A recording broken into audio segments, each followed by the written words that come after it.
नाज़रीन, ब्रेक से पहले बात हो रही थी डॉक्टर तनवीरुल हुदा के साथ ज़्यादतीज़ के मुताल्लिक़। आइए बातचीत का सिलसिला आगे बढ़ाएं।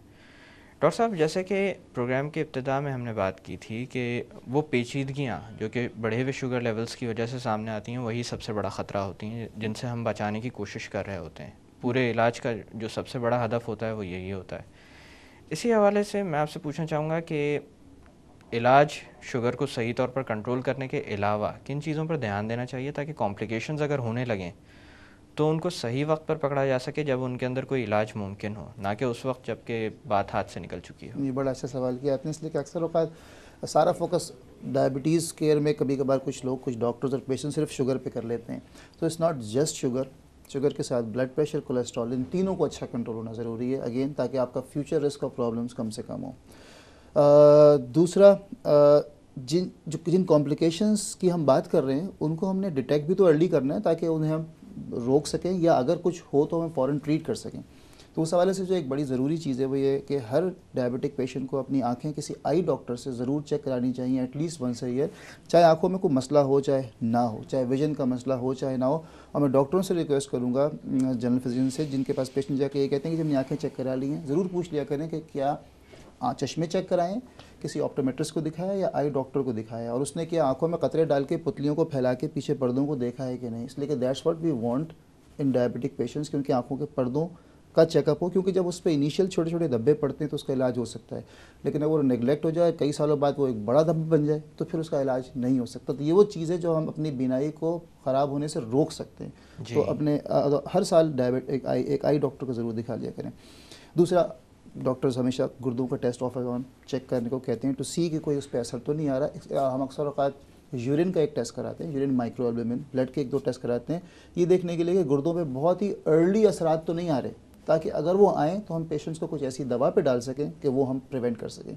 तो इसीलिए प्रॉपर फॉलोअप जो डॉक्टर कहे वो करना बड़ा ज़रूरी है। पैरों का मसला होता है क्योंकि ब्लड वेसल्स और नर्व्स अफेक्टेड होती हैं, तो पैरों की सेंसेशंस कम हो जाती हैं, तो उसकी प्रॉपर एजुकेशन हमारे डॉक्टर्स को करना ज़रूरी है अपने पेशेंट को, कि पैरों का किस तरह ध्यान, किस तरह ख्याल रखें कि अगर कोई भी मसला हो तो फ़ौरन उसको चेक किया जा सके, कोई ज़ख़म हो तो फ़ौरन ट्रीट हो सके, ताकि वो बढ़ के इतना ना हो जाए कि एम्पुटेशन की ज़रूरत पड़े। ये तो 2-3 वो मोटी मोटी हैं। Otherwise really regular follow with doctor so he can keep a good I on your health. Doctor साहब, इस बीमारी को मद्देनज़र रखते हुए, वैसे तो खैर हमारा पूरा प्रोग्राम ही पैगाम था, लेकिन कोई ऐसी बात आप करना चाहेंगे आवाम से जो सबसे ज़्यादा अहमियत की हामिल हो?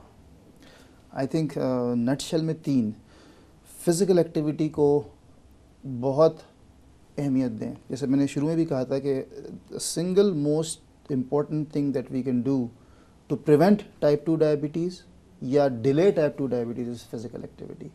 तो हमारा जिस्म असल में उस लाइफस्टाइल के लिए नहीं बना जो हमारा आज है, तो इसलिए हमें आर्टिफिशियली वो करना पड़ता है, चाहे वो वॉक हो, चाहे जिम हो, चाहे स्विमिंग हो, चाहे स्पोर्ट्स हो, anything, any sort of physical activity daily और 5 days a week, 45 minutes to an hour can really do wonders for you. चाहे आप प्री डायबिटिक हो, चाहे डायबिटिक हो, चाहे इनमें से कुछ भी ना हो, फ्यूचर सेव करने के लिए। एक तो ये बहुत इंपॉर्टेंट है। दूसरा, शुगर के हवाले से प्लीज़ हर पेशेंट के पास ग्लूकोमीटर होना चाहिए, and you have to come to the doctor with readings.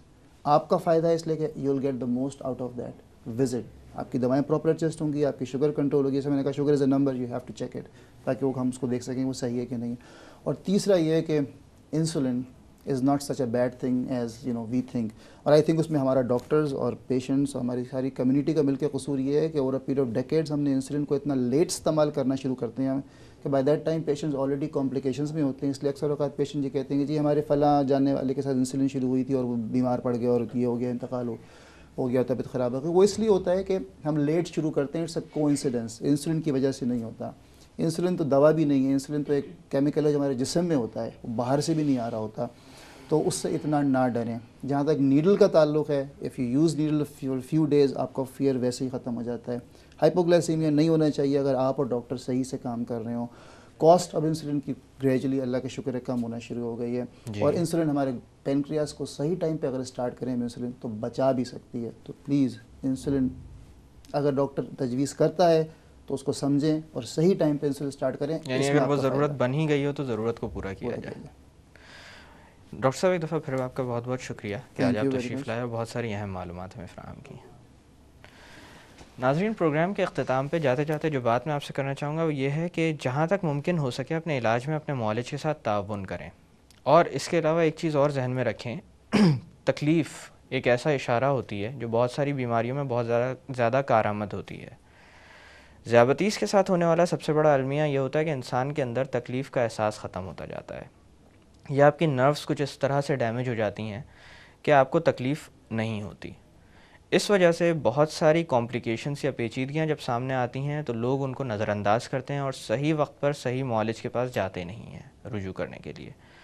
तो इस चीज़ के ऊपर तवज्जो देना बहुत ज़रूरी है कि अपने अंदर कोई तब्दीलियाँ देखें, पैर के ऊपर होता हुआ कोई ज़ख़म देखें, या अगर दिल का कोई मसला है और उसके साथ सांस वगैरह फूलना शुरू हो गई है और उस तरह की तकलीफ़ बेशक सामने ना आई हो, लेकिन खांसी और सांस वगैरह फूलने का मामला सामने आ रहा हो बैठे बैठे, तो ऐसे में फ़ौरी तौर पर अपने कार्डियोलॉजिस्ट से और अपने ज़ियाबतीस के जो भी मुआलिज हैं उनसे रुजू किया जाए, ताकि सही वक्त पर सही चीज़ को पकड़ा जाए और उसका इलाज जब मुमकिन हो तब किया जा सके, ना कि बात वहाँ पर पहुँच जाए जहाँ पर चीज़ें मुमकिन से नामुमकिन में तब्दील हो जाती हैं। इन्हीं अल्फाज के साथ मैं डॉक्टर इकराम आपसे इजाज़त चाहूँगा। अपना ख्याल रखिएगा। अल्लाह हाफ़िज़।